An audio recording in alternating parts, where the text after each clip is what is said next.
right, so we're going to trying to start right on time because we have a very packed agenda today. I'm very happy to see you all here in the room, and also I'm happy if there are people from the internet who see us. So I'd like to welcome everyone here to the Wikimedia Metrics and Activities meeting that for the first time Wikimedia Deutschland is hosting. We're happy that the foundation asked us to do it, and let's see how it goes. I'm Nicole Eber, I'm the advisor on international relations here at Wikimedia Deutschland, and I'm going to host this meeting together with my colleague Jens Ohlig today. Hello. We have 1 hour that we're going to spend together, and I'm going to show you a quick preview on what we will be talking about today. And I think you can be prepared for a fun but also very fast-paced meeting, so we're trying to keep to be in time. The meeting is live streamed on YouTube. You will also be able to watch the video later on if you like. And in the end, there will be time for a Q&A. So please, if you have questions to the presenters, please take a note and then share them with us in the YouTube stream comments or on the IRC channel, which is called Wikimedia Office. And my colleagues Hannah and Charlie, they will monitor it and they will make sure that your comments will also reach us here. And first of all, we're going to do this traditional thing of welcomes of new hires. And what we did this time, we've asked around the several other organizations and affiliates in the movement and asked them if they hired new staff. And I'd like us all to welcome those several different people. So first of all, we have Karina from Wikimedia Switzerland, who's working in communication and outreach. Then we have Deborah, also Wikimedia Switzerland, who's the new GLAM program manager. Oh, I'm sorry. Here's sound coming from the YouTube stream. Sorry. Okay, sorry for that. Then we have Amélie from Wikimedia France, who's working in fundraising. Teresa from Wikimedia Italia, who's working in accounting. Flor from Wikimedia Argentina, who's a new project assistant for the education program. And we also have a few new people here at Wikimedia Deutschland, which I would like to welcome again. This is Katja in our front office. Claudia, she's in our education, science and culture department. Christian as well, he's the advisor on education and science. Then we have Nadine, who's our new accountant. Tobias, who's working in the internal IT, helping us solve our day-to-day IT challenges. And then also Tomina, who's our new software developer on the 3rd floor. So give them all some applause.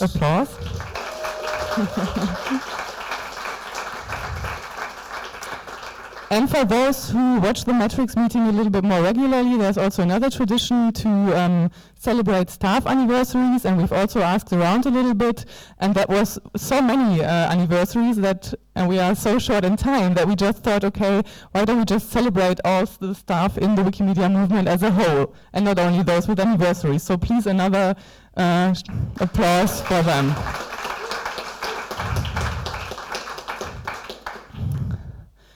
Yeah, and now I would also already like to welcome our first speaker here on stage, which is Barbara, our GLAM coordinator.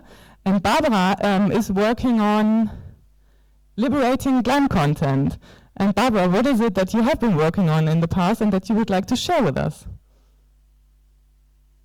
Yeah, hi everybody, hi here in the room and around the world. Liberating GLAM content is quite a fancy job, and I really love it and like it a lot. And I'd like to tell you a little story about what we were doing last year. We found actually some nice, fancy, scary 3D content, and I'd like to share that with you. See here this 3D skeleton from a snake hat, and imagine you find that and it's under free license, so what you're going to do with it? That's a question. Well, this is what you possibly could do with it. It's like creating a complex virtual reality app under free license, of course. and to impress both GLAM institutions and politicians. That's the thing to do, right? But you're not a coder. Oops, that might be a problem. Well, we have a solution for that. We created a hackathon for GLAM stuff. A hackathon together with GLAM partners, GLAM institutions, and coders. I think I need my glasses, by the way. And we gave them some time to cooperate. Nerds say that they are in a sprint while eating pizza and drinking Club Mate. But actually they were coding, and then in the end we celebrated the results together, and that is what Coding Da Vinci is all about. You may read here the full recipe. It turns out that you need some partners for money and work. You need GLAM institutions to bring the data, and you need coders to elaborate the applications. Then some time and an enhancing frame to get results like the virtual reality app we saw just a slide ago called Scalex. Read the full story following the link, please. Thank you, Barbara. That was very exciting and inspiring. I wonder, like, as with every huger or bigger project, there's sometimes also things that don't go so well. Is there probably something that you experienced in the course of the project that you didn't like so much, or that didn't go so well, and that you would be willing to share with us today? Well, yeah, I think I have to. Actually, Coding Da Vinci turned out to be a fail, a complete fail in Wikimedia metrics. I learned that in San Francisco you called your fix, you called it monthly metrics, and well, it's all about metrics and smart targets and everything. And we had a very smart target for Coding Da Vinci, and we said we're going to gain 5,000 reuses of common data on Wikimedia Commons in 1 year, meaning that the data would not only just be within Wikimedia Commons, but would be reused by other Wikimedia projects, and that 5,000 times. This is what we actually achieved. It was 895 cases, and that was not through Coding Da Vinci, but through other GLAM formats. Well, it's a kind of bizarre situation because we gained lots of open GLAM data, and but not everything fits into Wikimedia Commons. Like the 3D scans we saw in the beginning, they are not apt for Wikimedia Commons yet. Or sometimes the etchings you might get from the GLAM institutions are not so feasible for Wikimedians. And throughout the year we learned that even if you get the things under free license, that doesn't really help in order to get it into Wikimedia Commons. You would have to promote it from there to the other Wikimedia projects worldwide, and that turned out to be still another project, like promoting open GLAM stuff in the Wikiverse. We simply didn't have the plan for that, but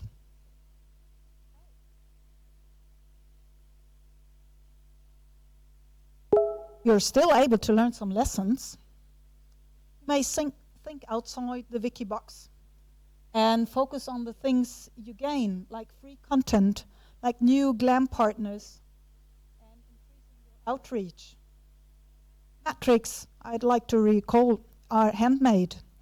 We do things and we learn that they give us good results beyond our scope. Coding Da Vinci is by now a well-known and attractive format. GLAM institutions line up to ask us for consult how to participate. And we even got one new Wikipedia article, which was initiated by a Coding Da Vinci team based on their data and has been worked upon by the community. Thanks for your attention, and please ask questions to Charlie and Hannah, and we'll give them an answer later on. Thank you, Nicole. Thank you so much. Thank you so much, Barbara. I think it's really wonderful to share stories like that, and it's important to share both the success and maybe the failure stories. And we continue with the sharing. Please remember your questions you have on the topic. We will have a Q&A session probably at the end of the presentations, and then you can send them to us. So I'm quite excited for something we can share now.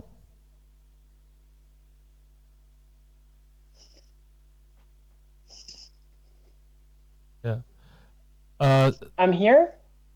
So I'm really excited for our next speaker. It's going to be a live transmission from the internet through video chat. She has a very special place in our hearts as a volunteer and as a staff member. And today she's going to share her story about being both or one of these things or the complications that come with it. Welcome, Delphine. Hello. So this is about what people who wear and are in the community bring to a staff role. This is a very short version of a presentation that I did with Dumi at All Hands in San Francisco last week. Next slide, please. We wanted to show a bit what happens when a lot of community members have gone to a staff role, both in the foundation but also in chapters and other organizations. And so we wanted to share a bit of our experience doing this. So next slide, please. The thing that we did is we actually did a little survey. So I just want to say that this is a very, very not scientific survey. It was very Wikimedia Foundation centric because we wanted to have the people, we did it with the people who were at All Hands. And basically we asked a few questions about what people who are now in a staff role, where they came from in the community, and about a bit about the feelings that they had being staff now. So the results of the survey showed us that people are mostly from the editor pool, but a large portion worked and were interested at the organizational level. So they worked as volunteers in chapter boards. They worked a lot on meta, trying to get involved in strategy and things like this. We asked people whether once they've become staff, they actually volunteer still in the projects. Most of them do, but we see a lot of reduction in their activity. And frankly, we don't know why. So this is something that we might follow up in another presentation later, and maybe with a bit more of a scientific survey. We asked them also what they felt was the thing that they learned while being a volunteer and working in the communities, and that they actually brought into their staff role. And so there were many, many different answers, but one of the underlying thing that people really felt that they could bring to their staff role is to understand the community dynamics and really understand the players, understand the context, and many things that they actually bring into their staff role, whatever their staff role, from technical to more into grants or all the things in between that work with communities. We also asked them, and this was a question from us as community people who have become staff member. We asked our fellows staff member what it is that they felt people were not asking them enough.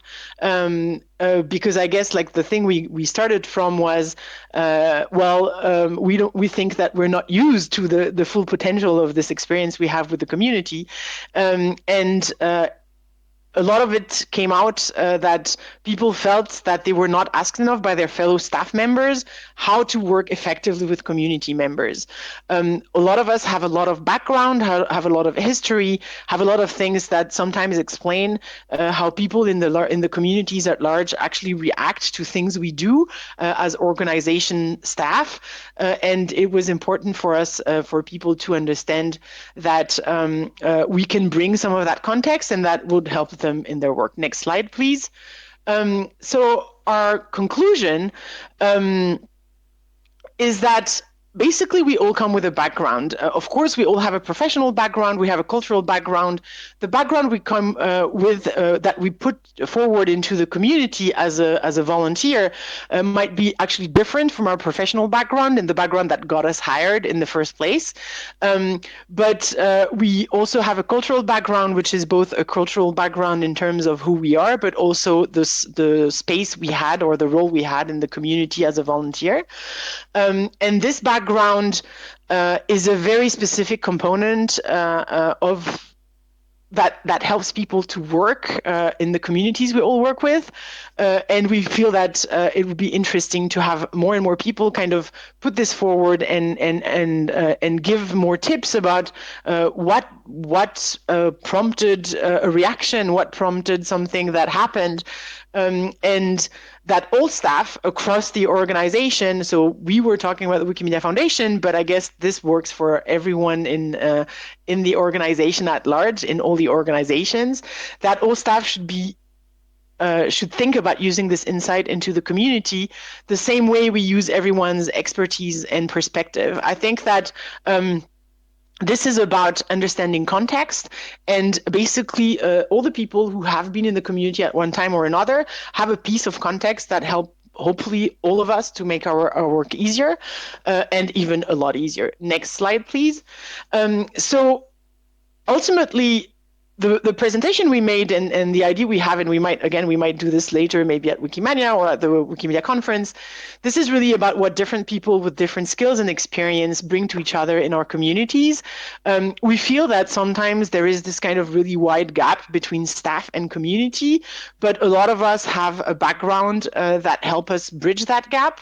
And we just wanted to put the word out there that, if you know that someone has had some community background and his staff, or maybe on the other side, someone who was once staff and is now just community, let's work together and let's do it more and ever better.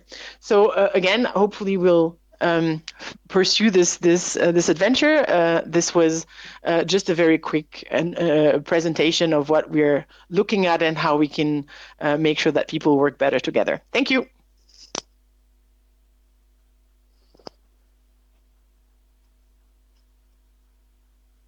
Thanks so much, Delphine, for your presentation. And I think for me it's very eye-opening, and I would be happy to learn, or even eager to learn more about this in the coming weeks and months and also years, I guess. And let's keep the conversation going around this, because I think this is a topic that we are experiencing here as well, and that we probably also need to learn, to deal with the challenges and also, of course, benefits that come with it. So thanks a lot. And now I'm happy to re-welcome Jens on stage. Hello, Jens. Good to see you, and I'm happy that you will be here today to talk about Wikidata and what we can expect from Wikidata in the coming year. Yeah. Or not coming year, in this year, actually. Let me just put on my other hat as a member of the software development department real quick. As you may know, we have a little software project in the Wikimedia movement, and it's called Wikidata. And we are really working on things.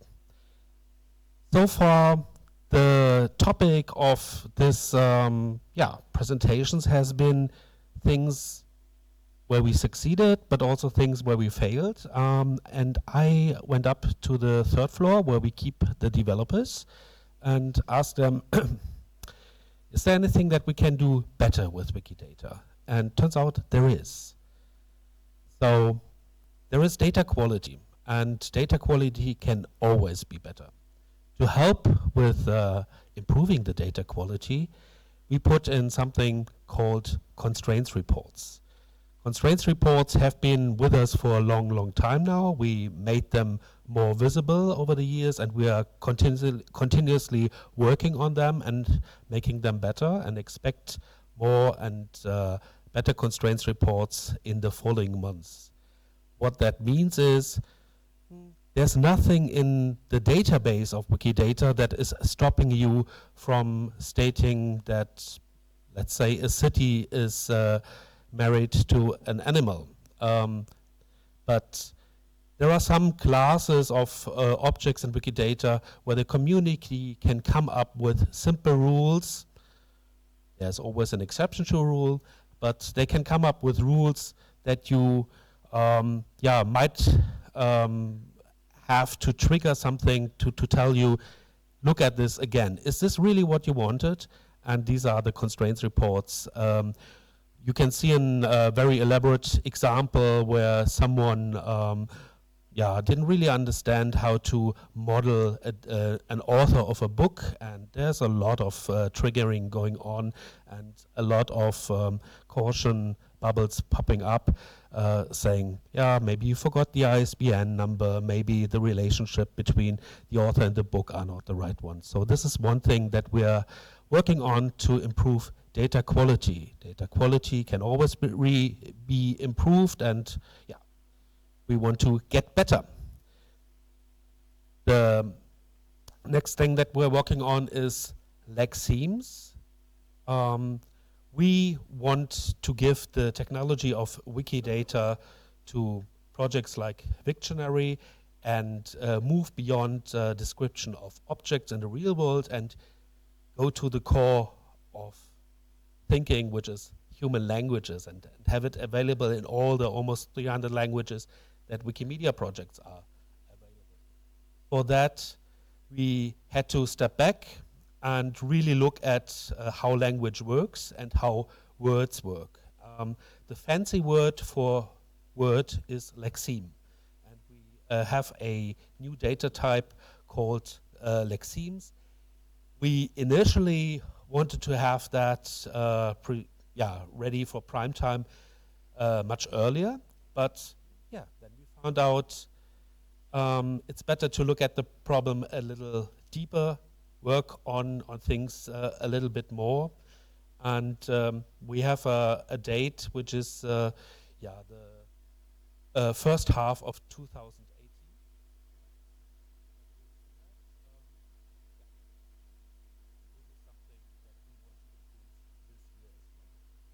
Third thing is installations of Wikibase. Wikibase is the software behind Wikidata. It's a software where you can describe structured knowledge and build your own database of structured knowledge.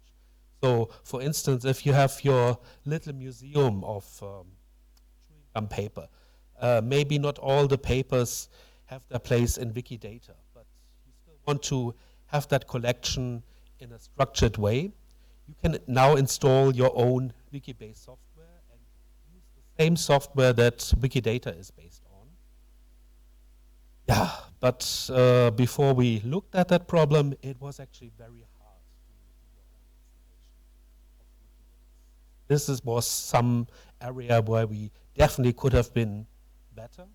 We have improved that. And as a birthday present to Wikidata on its 5th birthday, someone created a Docker image. So it's now very easy to install your own version of Wikibase. And if you are running an installation of Wikibase outside Wikimedia, or if you are planning to run something like that, please reach out to us. We would very much like to learn and avoid mistakes and failures and have more success stories to share. Thank you very much.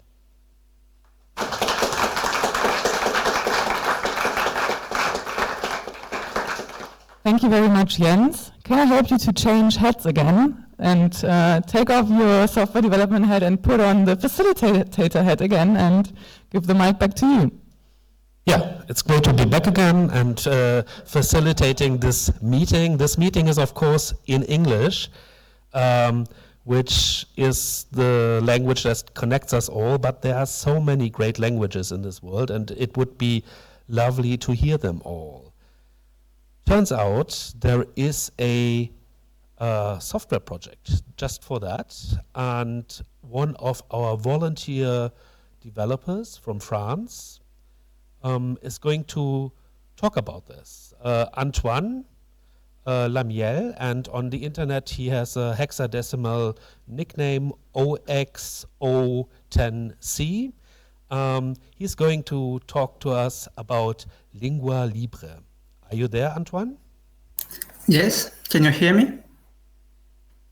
Yes, we can hear you perfectly. Woohoo! Yeah. So yeah, I'm Antoine, 0x010C on Wikipedia. I'm going to talk to you about LinguaLibre. So basically, LinguaLibre is born in the French community when we saw that, for example, on the dictionary, the French dictionary, there is less than 5% of the pages which have audio pronunciation files, which is not good at all. And so we wanted to record as many words as possible, the pronunciation. Before, so if you go to the next slide, before LinguaLibre, it was very difficult to make record of pronunciation. Could you switch to the next slide, please? What? The next. So just one more slide, please. So yeah, so basically it was very difficult to record languages. You had to have dedicated software, and which are always often very complicated. So you had to manually record separately each word. So you press a button, then you say a first word, you stop the record, then you start a new record, say the second word, and so on. You made a lot of raw files which you had to process to cut off the blanks which was at the beginning and at the end of the record, to equalize the sound and many things like that, and export them in a good format, file format. Then you take all those files and you had to upload them manually on Commons with the right description and so on.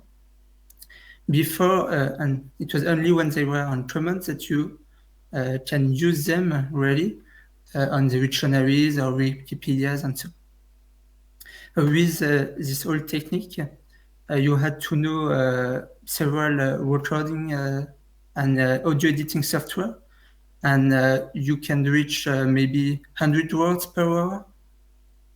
So it was pretty difficult. So on the next slide, we had yet with LinguaLibre, we want to simplify all this process with just one tool, so LinguaLibre, which is only a website. You go on the website, you log in with a Wikimedia account, and then you press a button, you read your complete, all your words as a list, basically.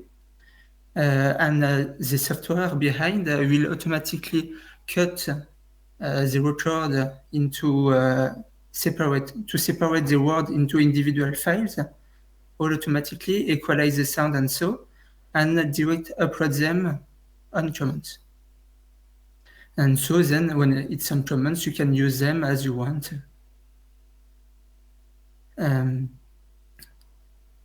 Yes, so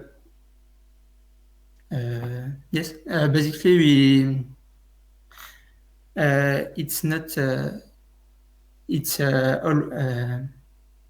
in development currently in LinguaLibre. If you can go on the next slide. So this is our first version of LinguaLibre. It's a little like a proof of concept. So it's work totally, but it misses several features.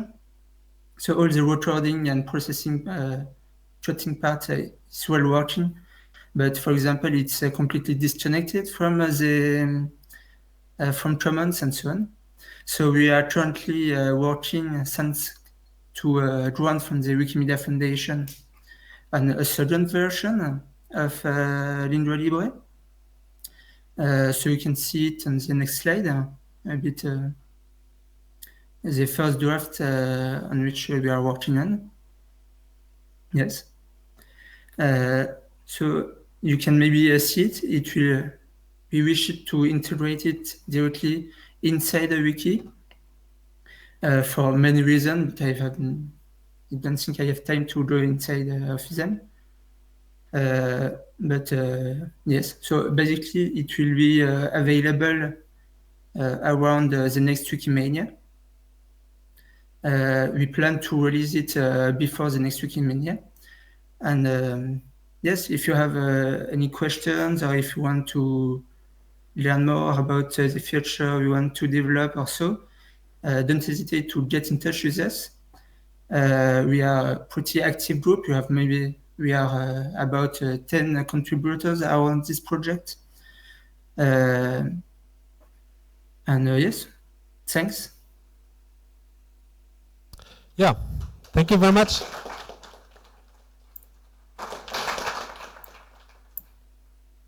Thank you very much, Antoine. Merci beaucoup. And it's always great to get an insight into the work of volunteer developers. Next up is one of my colleagues here at Wikimedia Germany.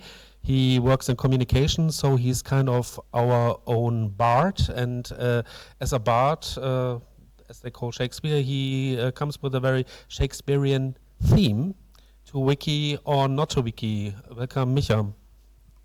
Thank you, Jens. Okay, just tell me where to put the microphone. I will oblige. Like this? Okay. Hello, everybody. I know for a fact that all the people in the room are Wikimedians, and I assume that most people who watch us on the stream or later on are wiki people themselves. So being wiki people, we like to work on wiki, to use wikis, and we also like to explain to people how to use wikis because wikis are cool. But does that mean, in turn, that whenever we create a new platform to communicate, that it needs to be wiki-based? That is the basic question for my lightning talk today. And I got the idea to give it when recently the Wikimedia Foundation announced their plans to create a new homepage that will be open sourced, but not a wiki. And incidentally, this is something that we at Wikimedia Germany are in the process of doing ourselves. There is a minimal version of a new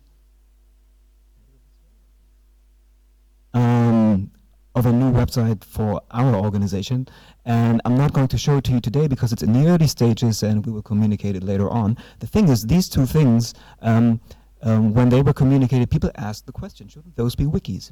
And rather than give you an answer from my perspective, I took some time and looked around the Wikimedia movement to give you some examples of what other people are doing and where we are headed maybe. So what you see here is a screenshot from the recently published annual report of the Wikimedia Foundation. This is a screenshot. It's not nearly as beautiful as the original thing is. So if you haven't already checked out this annual report, go to this standalone microsite, watch it. Things are moving. It works on mobile. There are beautiful images. There are quotes. There are stories of people. So this is really and actually fun to dive into, and that was really cool. The Wikimedia Foundation did something like that last year too, and that inspired us at Wikimedia Germany to copy the concept. So instead of doing the things that we usually do with our annual reports, print them, create a PDF, put it on a wiki, we decided to copy the concept and also create a microsite for our annual report. We plan to do it this year again later on. However, other organizations are already faster than us here in Germany. For instance, the user group from Srpska. What you see here is yet another screenshot to the right. This is full of moving things. Check out the annual report from the user group Srpska. It works on mobile, and I think in the original announcement that I read last week, it said, we created this for people who like to watch things, but if you're interested in more detail, we've come up with a second version, and that's so cool. So the annual report is on MetaWiki as well, and it features more details. And the cool thing here, and one of my key takeaways for this lightning talk is, here people thought, okay, we have different audiences, and we're giving them different products. And in fact, this is something that has become rather common among all the Wikimedia organizations. So to keep it simple, I just focus for this pie chart statistics on Wikimedia chapters, not on user groups. You can check out the data behind this yourself. Just check out meta.wikimedia.org. Look for Wikimedia chapters and you will find a table. And everything that I'm telling you now is from this table. What you see here is I checked on the home pages of Wikimedia chapters. Only 2 of the 37 chapters do not have a own standalone website. 56% or 21 organizations have one that looks like a wiki. You can tell by the way it looks. And 14 do not. So they have a non-wiki standalone website. So 2 questions. Does that mean that those organizations who do not have a wiki-based homepage, do they not use wikis? And vice versa. Do the people who use wikis as their homepage use wikis exclusively? No. In fact, clear statistics. 100%. So all the chapters are using social media channels. Again, that's in the table. So be it Twitter, be it Facebook, I've seen people linked to LinkedIn, to Instagram. All the chapters do that. Also, all the chapters, apart whether they have a wiki site or not, they are all on a wiki. Most of them on MetaWiki, they give detailed information they discuss with people. So to sum up, literally, we are everywhere when it comes to communication channels. We have websites that are non-wiki based. We are very active on Wiki. We use social media channels. There's a couple of them listed there. So, and we are everywhere, and that's a hypothesis, because our audiences are everywhere. When we create reports, when we reach out to them, when we want to engage with people, discuss with them, be it on mobile devices, on desktop, and when we create audio, video, and text, then these people are on different channels and we cater to them. Okay. That was my lightning talk. I have 3 key takeaways from this. The first one is, as you've seen, our movement in general has already gone multi-channel. So we use wikis and we use platforms that are not wikis for different reasons. Second takeaway, I believe we do so because we know that the people we want to reach have different expectations and different habits, browsing things and stuff. So this is something that's maybe a good idea to keep in mind. And thirdly, check out how your peers do it. So if you're interested in this topic, check out a couple of those websites. For instance, Wikimedia Argentina, I find this really, really beautiful. Check out the Srpska annual report. Ask the Wikimedia Foundation, ask Wikimedia Germany, and how people do things. So that was my quick lightning talk, and I do have an answer to wiki or not to wiki. So my answer would be yes and yes to both. Thank you.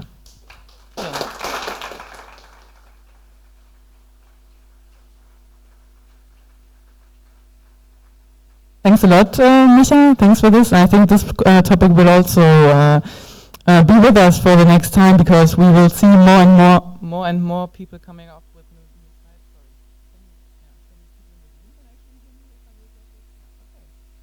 Okay, and now I'm especially happy to welcome Cornelius here. My colleague Cornelius here on stage. He's the program and engagement coordinator for our Wikimedia conference, and he's also known as the Pac-Man. And he will give a sneak preview of the program of the upcoming Wikimedia conference that will happen here in April, so very soon in Berlin. Hello. I hope the sound works more or less. So yeah, I'm Cornelius, and I'm designing and shaping the program for the Wikimedia conference, which, as Nicole said, will happen in April. The Wikimedia conference will have again this year 3 programmatic tracks. The first one is on the movement strategy, because we want to discuss the second phase of the movement strategy process. The second track is about movement partnerships. That means people want to discuss what partnerships do we have within and beyond the Wikimedia movement, and how should they look like, and what should we learn from each other about partnerships. And the third one is specifically dedicated to people who want to learn something at the Wikimedia conference. That seems like what specific knowledge they want to acquire. And in the past we had a volunteer program team, but over the years we moved towards a survey-based program. And so in the registration form for the Wikimedia conference, there were 9 programmatic questions, and all people were kindly asked or requested to answer these 9 questions. And so we are expecting around 300 people at the Wikimedia conference. And until last week, 270 had registered, so I analyzed 200 answers of 270 people. So that means around 2,400 answers had to be coded and had to be sorted, had to be clustered. And I want to show you the summaries or charts of 4 of those questions and their respective answers. So I show you the first 3 around the movement strategy because I think that kind of matters for the movement, to the movement. And yeah, so the first question is, what does knowledge as a service mean for your organization, group, or community? And I found it quite surprising that most people said, yes, knowledge as a service means access, means to especially ease access, but also it's about developing partnerships to assume ease those access as well. Another thing that I found interesting is that knowledge as a service means also specifically curating and creating content and data. Yeah, so it's about the content we have, and about creating new tools and new formats means creating new services, basically. Yeah. The second question was, what does knowledge equity means? Knowledge equity and knowledge as a service are, as you know, the 2 pillars of the strategic direction. This is the summary.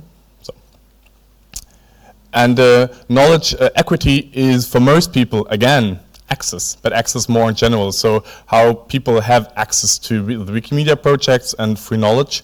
But also interestingly, it's about involving underrepresented communities and showing knowledge of underrepresented communities, as well as include users of different backgrounds.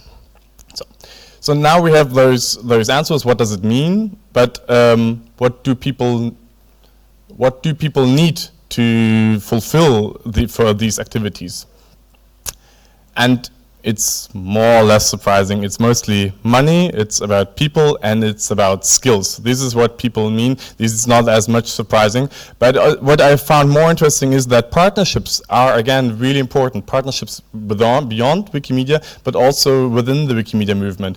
It seems to be that participants want more cross-affiliate partnerships or partnerships between the Wikimedia Foundation and its affiliates. And the fourth question I want to show you is about the learning question. So what people do want to learn at the Wikimedia conference, what kind of knowledge do they want to acquire?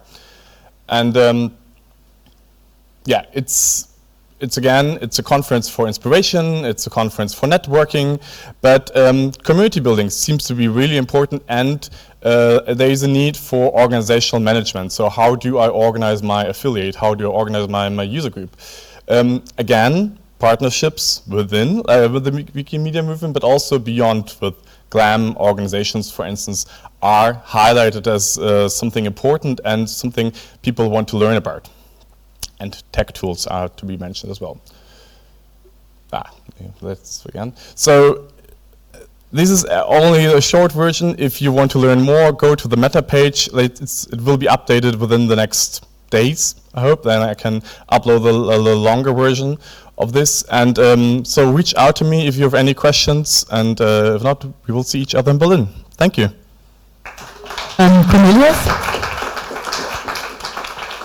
Since you actually really managed it underneath 5 minutes, which I'm very happy about, I have one additional question. You had some help with analyzing this. Do you probably want to mention our visiting Wikimedian? Yeah, I had help of two important people. So one is Anna, who's assistant to Nicole and me, but the other one is Vera, and Vera comes from Wikimedia Ukraine, because we have a program at Wikimedia Deutschland that is called Visiting Wikimedians, and every year for the Wikimedia conference we invite someone from another affiliate who runs through the whole conference, like supports us in organizing the conference, to learn the knowledge and transfer it back to his or her home affiliate. So This year we have Vira from Ukraine, from Wikimedia Ukraine. Last year we had David from Wikimedia Armenia, and the year before we had Dele from Wikimedia Estonia. So just thank you for highlighting. So Thank you very much. So I think we have time for some questions, and maybe we have collected some questions from the internet already. I'm going to ask my colleagues, do you have any questions that you found on the IRC channel, on the various channels to ask us? Okay. Yes, we had a few questions, but they were actually already answered on the run. But one from Halfak is still unnoticed to Delphine. He was asking, or she, when you talk about community experience, this ends up being experience with one subset of one of many communities. Do you think that experience with a subset of one community is generalizable to insights into other subsets of other communities? This is a bit of a yes and no answer, I guess. No, because of course we all have some kind of preview of what we've experienced in the community. Some have been editors, some have been editors of some projects, some have been editors of other projects, and we also have the. Sorry, my kids are are actually. Sorry about this. This is the live thing. So yes. My bad. Because of that, we all have a very kind of experience about how we view the communities. And one of the things, however, that we tend to have in common is the faculty to actually know and recognize who might be the right person to talk to have the information you need in your own community, in the subset of community that you're interested to work on, to work with. So I think that's where it kind of is the yes answer. We don't have all of the answers, but we might have the knowledge of the people who have the answers. Hope that answers your question, Aaron. Thank you very much, Delphine, for the answer. So I take it that there weren't any more unanswered questions on the internet. Do we have any questions from the audience? You don't have to ask questions, but of course you're welcome. Barbara? Yeah, please, so people can see you. Actually, it's a question to you, Jens. I thought that this plan of having Wikibase installations was a plan for 2018, and then in the presentation I had the feeling it's already there. I mean, I can just start to install Wikibase by now, and it's pretty easy, and I just do it. Is that true? Barbara, of course, for someone who is an expert sysadmin and knows how to work with Docker, it's easy for you, but many people would like to have more documentation. We need to iron out some wrinkles, but yeah, we have actually something to show, and we're not starting from zero here.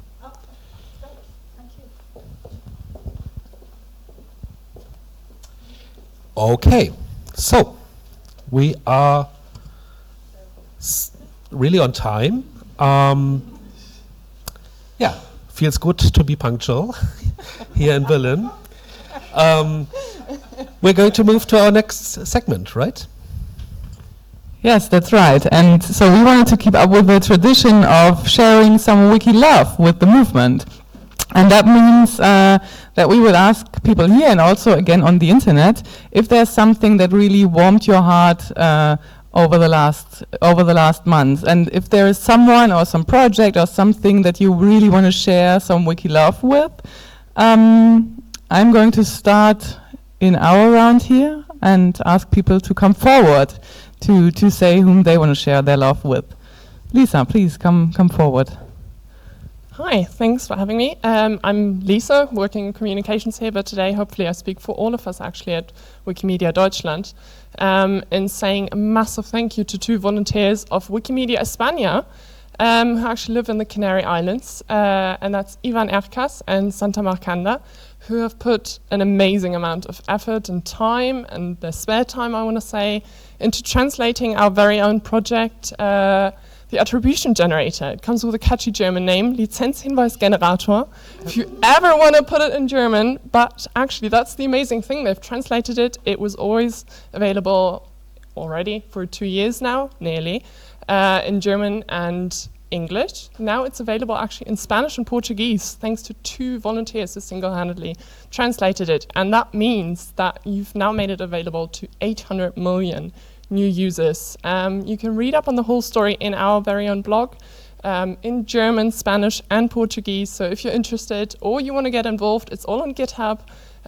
You yourself can translate it into your very own language and make Wikipedia pictures, Wikimedia Commons pictures, easily available with a correct license attribution in your very own native language. So thanks. Thank you, Lisa. Is there anyone else here that briefly would like to share some love? Christoph, do you want to start? Thanks.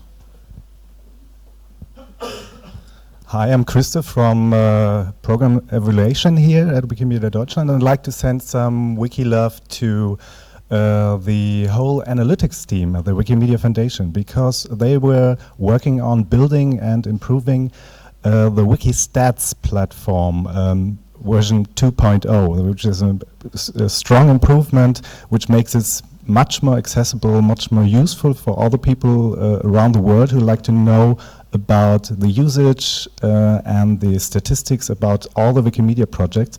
And this is a great achievement, because it's the more you make these data accessible, the more it will be used and inform and help learning. So this is really, really great, and I like to, by the same time, like to thank Eric Zachte, who has cared for the firmware version of this, Wikistats 1.0, for years, and spent a lot of time and work building and maintaining that.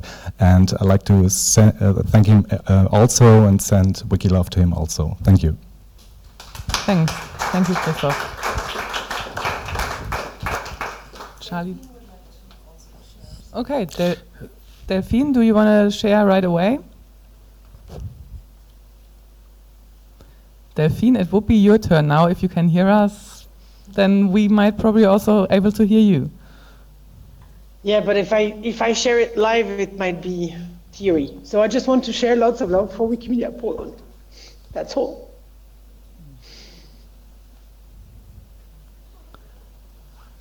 Yeah, thank you, Delphine. This is also something that we wanted to come to now, because there's only not only fun and wiki love in the movement, but also sad news that we've heard about. And this is something that I would ask Cornelius to come up on stage about.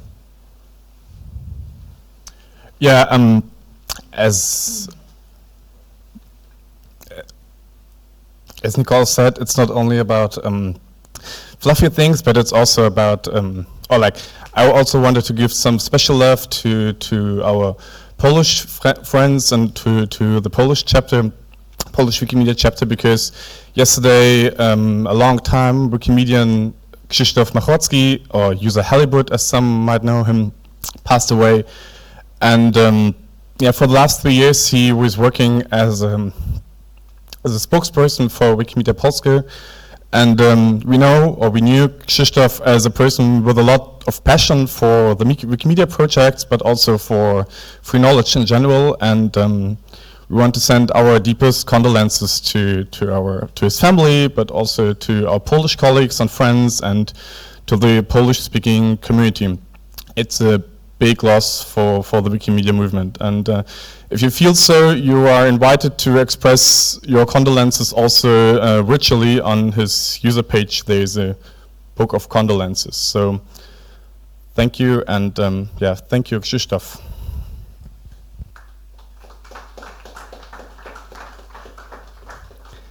Yeah, thank you, Cornelius, for your words about this, and we are all very, very sad here about these news.